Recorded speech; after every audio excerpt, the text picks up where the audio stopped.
নবীর কালেমা পড়ি তাই না? ও বাবা তরিকা কয়টা? তরিকা অনেকগুলো, তবে প্রধানত তরিকা তো চারটি তাই না? যেমন শরীয়ত, তরিকত, হাকিকত, প্রধানত চারটি তরিকা। এই চারটি তরিকার নাকি 4 প্রকার কালেমাও আছে, আছে না?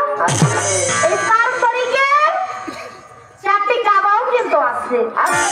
কালেমা নিয়ে অনেক গান দয়ালের কাছে করি, কালেমা সম্পর্কে জিগাই। তবে আজকের গানটা আমার একটু ভিন্ন পর্যায়ে থাকবে। এই কালেমা সম্পর্কে সচরাচর অনেক কথা আলাপ আলোচনা আপনারা শুনে থাকেন, তবে আজকের যে আলোচনাটা থাকবে 4টি তরিকা। কেননা এই তরিকতকে একটা বিভ্রান্তি, অনেকেই বলে না আমার তরিকা বুঝি অনেক বড় তরিক, আবার দেখা যায় আরেক তরিক কেউ কাদরিয়া তরিকায় মুরিদ হয়েছে, সেভাবে আমার তরিক অনেক বড়, তিস্তিয়া তরিকায় মুরিদ হয়েছে। এরকম অনেক তরিক আছে, মোহাম্মদী তরিক আছে। হ্যাঁ, এই যে তরিকগুলো আসছে, তবে এই যে প্রকৃত এতগুলা তরিক, এই সমস্ত তরিকের ভিতরে যে প্রকৃত একটা তরিক, যে এই তরিকটাই মুরিদ হইলে বা এই তরিকার সিলসিলা অনুযায়ী গেলে আমাদের একটু বেশি ভালো হয়, এমন কোন উল্লেখযোগ্য তরিক আছে কি? আর এই যে 4 তরিকা, এই 4টি তরিকার কালেমা কাবা কিছু বিষয়াদি নিয়ে দলের কাছে আমি প্রথম স্টেজে আমি গান রাখবো। গানের থেকেই কথা, বাইরের কোনো কথা নাই। সাধকের কালাম সাধকের কাছে ঢেলে দিব, সাধকের কালাম দিয়ে দেওয়া নাকি? এত কথার দরকার করবে না। চরণের সর্বপ্রথম আমি একটি গান আগে রাখবো।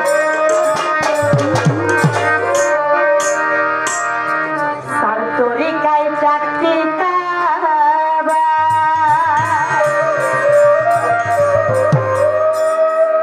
ও বাবা কোন কোন খানো দাইর, ওরে 4 তরিকার কোন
মানিকগঞ্জ চালক নগরের সেই সাধক আজহার তিনি কালামে কি বললেন? চার তরিকার চারটি কাবা